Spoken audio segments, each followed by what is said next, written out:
Halo Mas. Ini apa sih Mas? Daging. Daging. Iya. Daging sapi ya Mas ya? Ini namanya empal. Empal itu khas mana sih Mas? Cirebon. Cirebon ya. Itu bagian apa tuh Mas? Ini babat. Babatnya. Oke. Oke, dikasih kuah guys. Oke Mas, ini dagingnya bisa habis berapa kilo Mas hari? Kadang bisa sampai 60 kilo. 60 kilo. 1 kintal pernah Mas? Ya kalau rame. Kalau orangnya kintal ya? Wah, dagingnya ini udah dibumbuin duluan ya Mas ya? Iya. Tinggal dikasih kuah aja berarti. Para pemburu kuliner ini cocok banget nih ke Cirebon ya guys ya.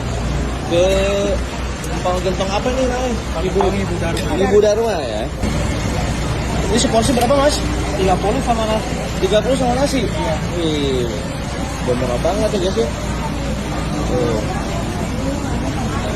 Nah. Ditambah apa Mas? Daun kucai. Daun kucai. Sama bawang goreng. Wah, ini nih wotongnya lontong ya. Lokasi Lokasi Jalan. Jalan Diponegoro Ponorogo 31. Jaksan ya? Iya. Cirebon Jaksan. guys.